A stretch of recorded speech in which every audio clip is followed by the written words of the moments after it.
আমার, আপনার কলমে আল্লাহ জিকির বোঝার জন্য, আপনার কলমে মারিফাতের আলো হাসিল করার জন্য, আল্লাহ আপনার কলম দিয়ে মদিনার রাসূলকে দেখার জন্য যে সিস্টেম রয়েছে, মাধ্যম রয়েছে, সেখানে না যাওয়া পর্যন্ত এই নিয়ামত আপনার কখনো লাভ হবে না।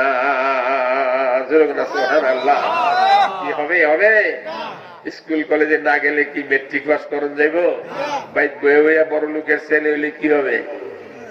এখানে আপনি যদি চেয়ারম্যানের ছেলে হন, লেখাপড়া না করলে সার্টিফিকেট পাওয়া যাব? আরে যেরকম পাওয়া যাব? যেই হোক আপনাকে লেখাপড়া করে সার্টিফিকেট অর্জন করতে হবে। এই জন্য আল্লাহ রাব্বুল আলামিন পবিত্র কোরআনের ভাষায় ঘোষণা করেছেন, ওয়ালা তামুতুন্না ইল্লা ওয়া আনতুম মুসলিমুন।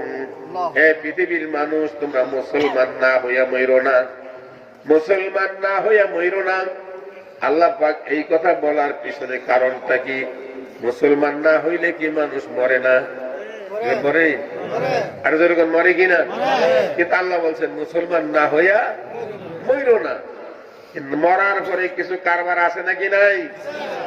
ফারিকুন ফিল জান্নাতি ওয়া ফারিকুন ফিস সাঈর।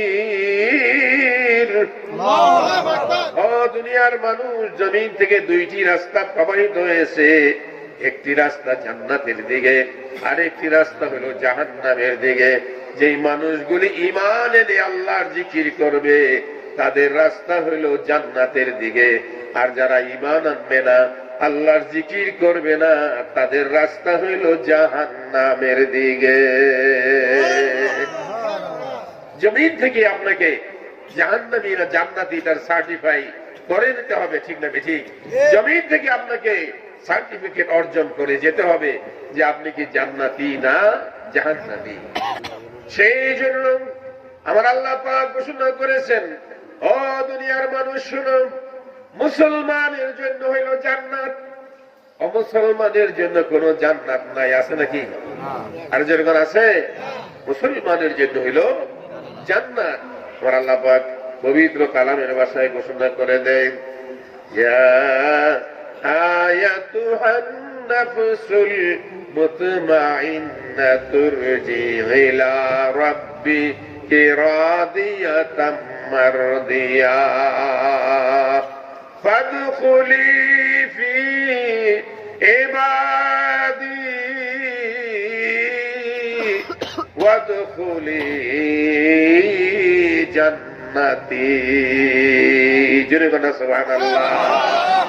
আমার ভাইয়ের, আমার বন্ধুরা, আমার আল্লাহ রাব্বুল আলামিন পবিত্র কালামের ভাষায় ঘোষণা করে দেন, দুনিয়ার জমিনে যেই মানুষগুলি আমার জিকির করবে, আমাকে স্মরণ করবে, আমার হুকুম পালন করবে, ও দুনিয়ার মানুষ শুনে রাখো, তারা আমার আবেদ হয়ে যাবে, আমার বন্ধু হয়ে যাবে, আর তাদের জন্য আমার জান্নাতের দরজা খোলা থাকবে।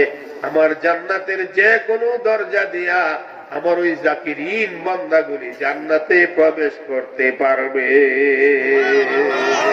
জোরে বলেন না সুবহানাল্লাহ। কার কথা? আর জোরে বলেন কার কথা? দেখি বিশ সাহেবের কথা, দেখি মুফতি সাহেবের কথা, দেখুন দুনিয়ার রাজনৈতিক কথা। কার কথা? আল্লাহর কথা। আল্লাহর কথার মধ্যে কোনো ভুল আছে? আর জোরে বলেন কোনো ভুল আছে? ভুল নাই। কিন্তু আল্লাহ পাক পবিত্র কোরআনের মধ্যে 104 জায়গার মধ্যে আল্লাহর জিকিরের কথা বলেছেন। আল্লাহর জিকির করার কথা কয়বার বলেছেন?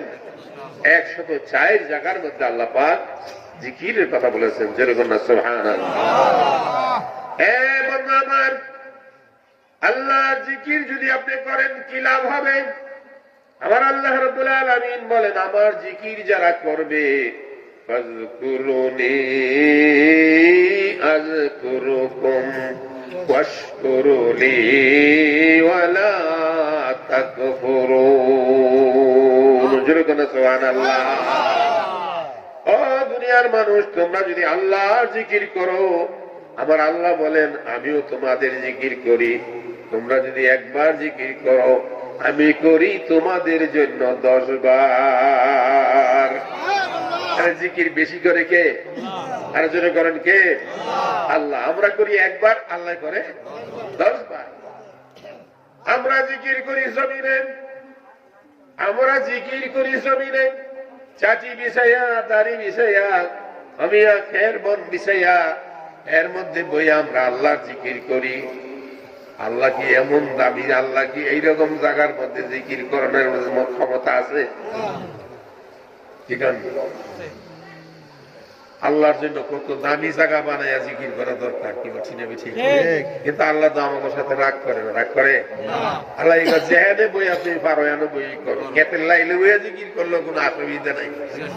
আল্লাহর কোনো হিংসা নাই, আল্লাহর কোনো রিয়া নাই, আল্লাহর কোনো ফখর নাই, আল্লাহর কোনো অহংকার নাই। কত বড় মায়ার আল্লাহ, দয়ার আল্লাহ। আল্লাহ বলছে তুমি যেখানে ইচ্ছা সেখান থেকেই তুমি আমার জিকির করতে পারো, আর আমি তোমার অন্তরের খবর রাখি। তোমার অন্তর থেকে তুমি যদি মনে মনেও আমাকে ডাকো, আমি আল্লাহ তোমার ডাক শুনি। জোরে কোন সুবহানাল্লাহ। আল্লাহ ডাক শুনে কিনা? আর জোরে বলেন শুনে কিনা?